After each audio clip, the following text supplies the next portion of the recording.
I'm Kate Horniak. I'm a veterinary technician at BCA Animal Hospitals, and I'm hanging out here at Tony Mecha Landscaping in Agawam, Massachusetts, here for the latest episode of Strictly Biz News.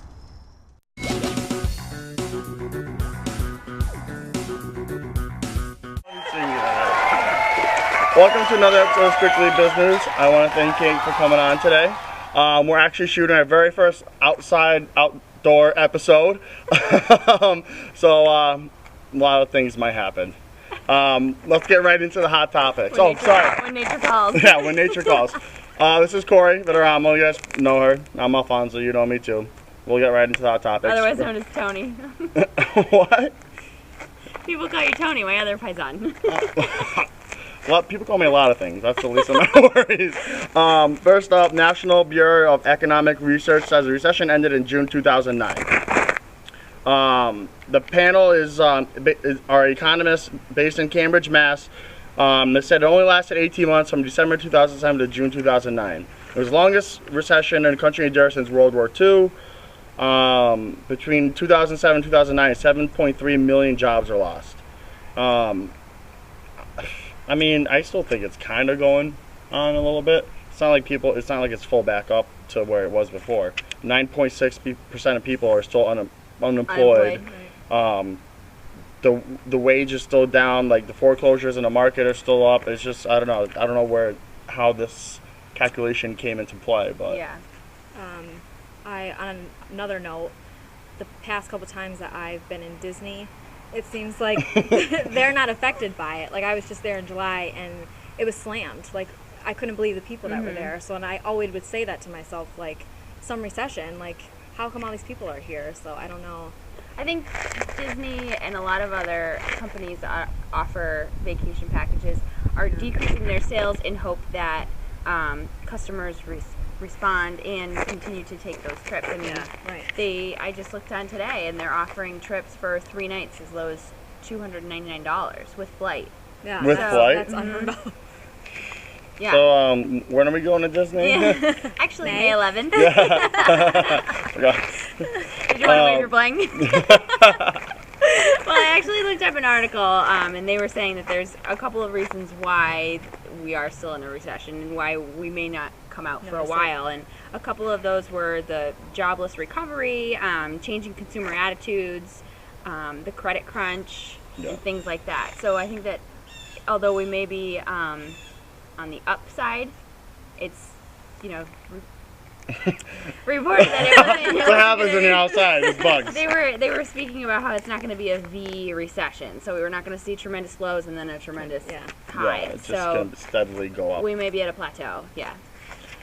Let's go on to our next topic. Walmart is to roll out smaller stores. They're planning an aggressive push into the urban markets, a smaller formatted aim to pump up sluggish U.S. sales. The real estate execs who work for Walmart said over this past summer they've been sourcing out for small locations around 20,000 square feet. They're building the supercenters right now, I think, are 150,000 to 200,000 square feet. Massive. Yeah. They've been looking in places in San Francisco, New York, and Boston. They've already started in 2008. They did one test. It was called Market Side, which was like a grocery store or whatever. But they want to start rolling out the smaller stores because rolling out the prices, rolling out smaller stores. Good one. Sorry, but yeah, no, I don't know why they. Good one. Yeah, I don't know. There's one quote from the CEO that kind of really bugged me a little bit, the new CEO of Walmart, and it's quote unquote, "We are going to beg, borrow, steal, and learn from as quickly as we can because it is important from our urban strategy." So you're going to steal from the urban community? Like, I don't understand what that's supposed to mean. Like, I don't get what that quote is. Yeah, are they being kind of stereotypical kind of thing? Yeah. Plus, I don't know, but I think in New York City already kind of has their main drugstore that you can get everything in one stop, which is Duane Reade. They're on like every corner, and I think Walmart's going to find some competition.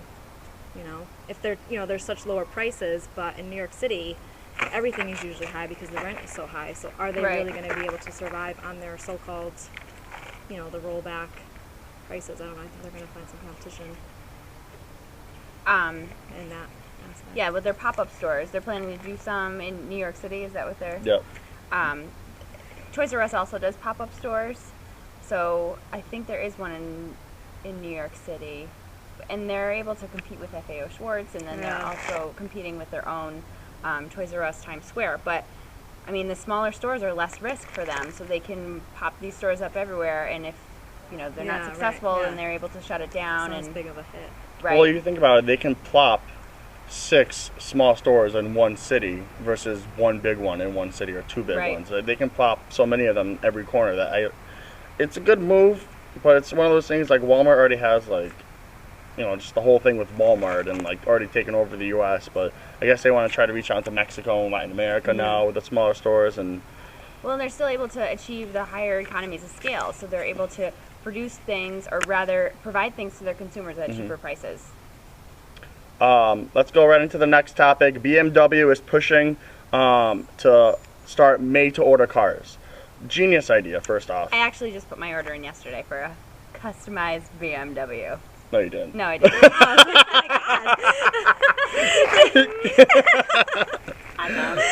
Well, they want to change the way cars are made in America, even though because BMW is an American brand. But they're launching a marketing push to convince more American consumers to order their car exactly the way they want it, with a delivery time frame of only 2 to 6 weeks, which is actually not that long. Because when I was looking for my car and they didn't get the one, couldn't find the one that I wanted. They told me that I had to wait 6 to 7 months. Wow. Yeah, which is so I just took the next closest thing. Right, yeah. If this option was available, I definitely would have taken this option. They're also BMW, which is really cool. They're going to start offering unique choices, and they're going to provide a video, like a link to that person of their car being born, quote unquote, and like how their car is being made and everything. So I mean, BMW is starting to make that whole viral, like kind of like Old Spice in a way, but kind of going viral now. Can you imagine if you go over to your friend's house and they're like, "Did you want to see the birth of my car?" We can watch it. Look at it peel off that paint. I think it's a genius idea. There's a lot more people that want custom made anything. There's just going to be, I think it's a good step for BMW. I mean, they're already as big as it is, but right now they said 15% of Americans custom order their cars as is. They're hoping by 2015 that 40% of Americans will have their cars custom made. So 2015 is right around the corner, so that's a kind of a big jump, but we'll see how it goes. Yeah, well, you have to keep in mind that they're trying to compete with Audi and Mercedes, so this is their way of differentiating themselves. But I mean, if they're trying to compete with, I don't know, I don't want to like stereotype, but other car companies, they may not have that edge. Yeah. But Americans love customization. Look at how far Dell went with their computers just by customizing and personalizing. People love that. That's all their commercials. Right. That person created whatever line they have. Yeah.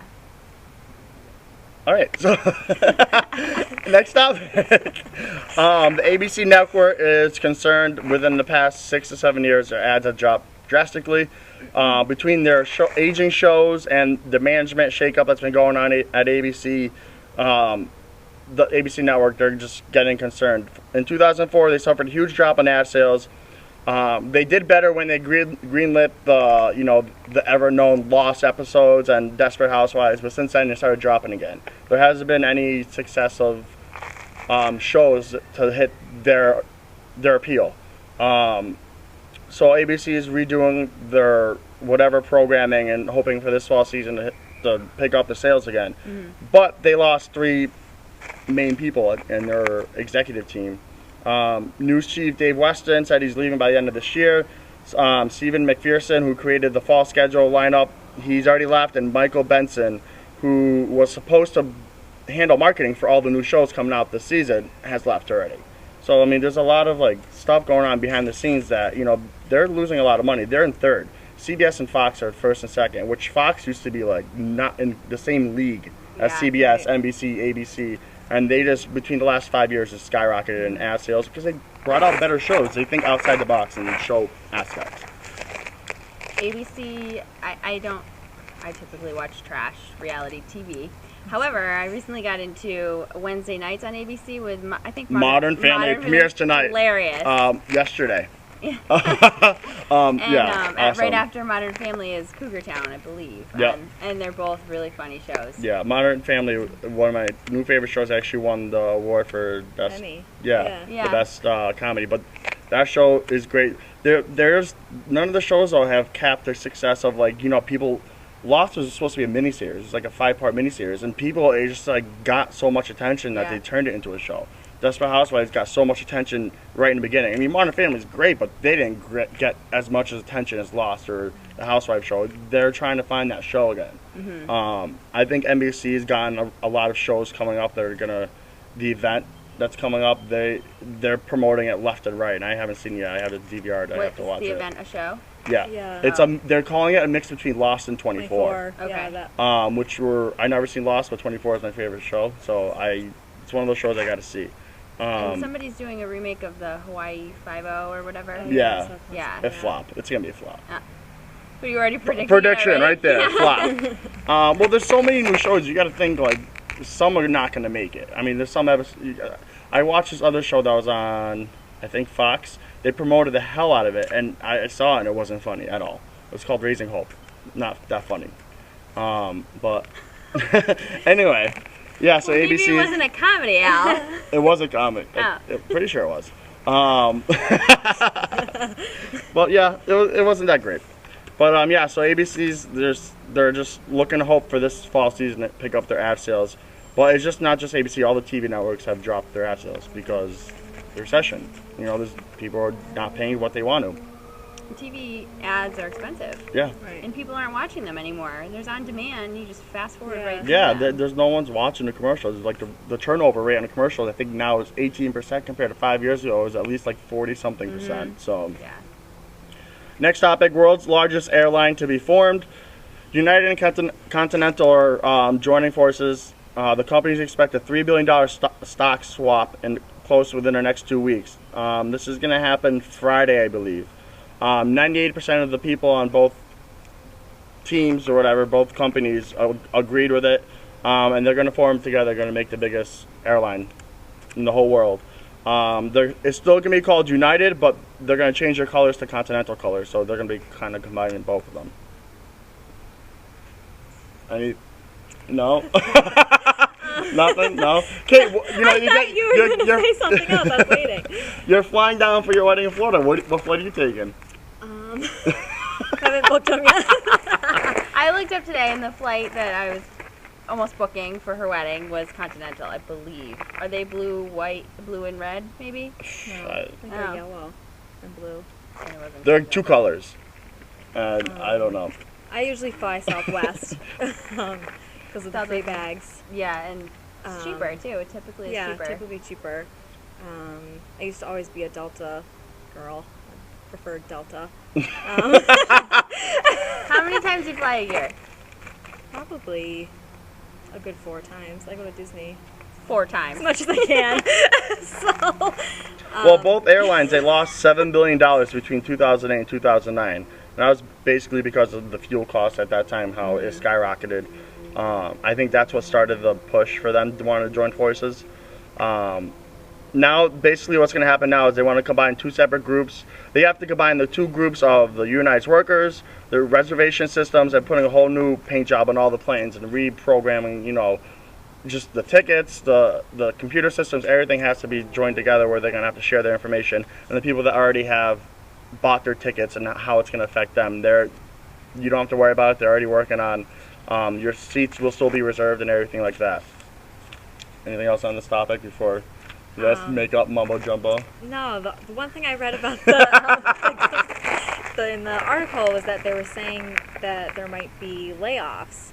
And I work for a corporate company now, and I don't know, that kind of bugs me because I would hate to be laid off of my job because of a corporate decision and not because of my personal, like, you know, work ethic or whatever. So I think that kind of stinks in that aspect. Well, I know, like, when in situations where they do mergers, if they do layoffs, they give the older people the option to retire early, and they give them a severance package, so then that way they don't per se lay off the younger people.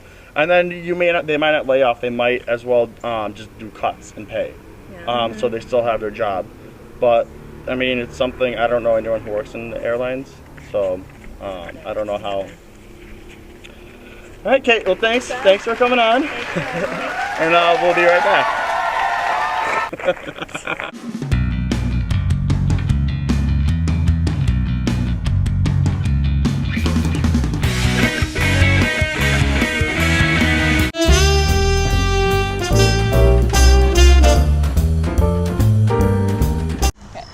So, Kate, how are the wedding plans going? Ew, I haven't even gotten my flu shot yet. Cough. Well, maybe we should go get our flu shots together. Did you know that this is flu shot season? You should typically... Where can I go? Oh, actually, you can go to CVS, Rite Aid. I just heard Rite Aid's commercial. They're selling them for $29.95, I believe, and that's in case your insurance doesn't cover it. And you should typically get vaccinated between the months of September and January. So maybe you should go get an appointment. Yeah.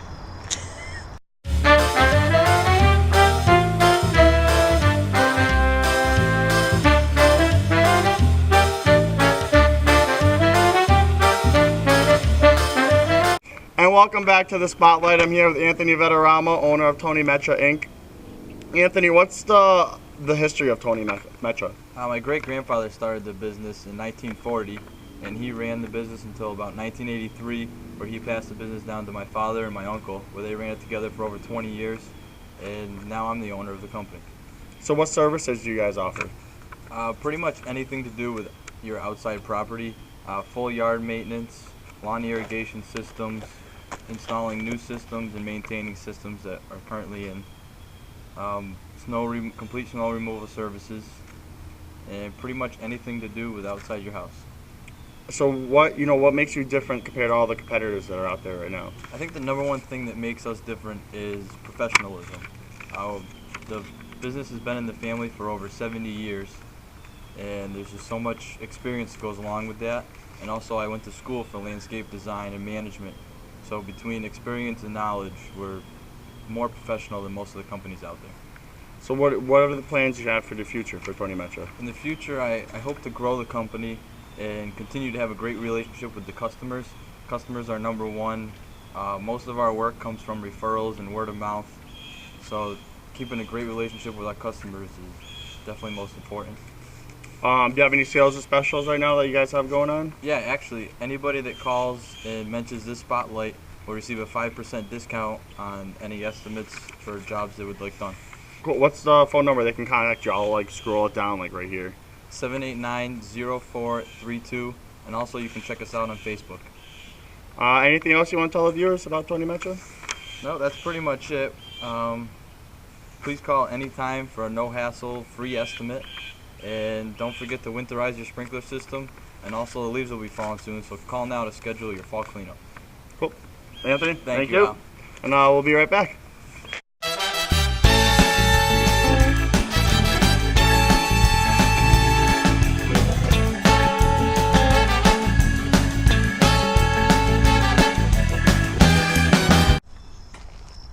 Al! Yeah! That was another great episode! Yeah! What? That was another great episode. Wait, what? I said that was another great episode. Yeah, that was a lot of fun. I want to thank Kate and Anthony for coming on today. And look forward to Sunday's episode. We'll be shooting at the Pizza Guy in Agawam, Mass. See you guys next time.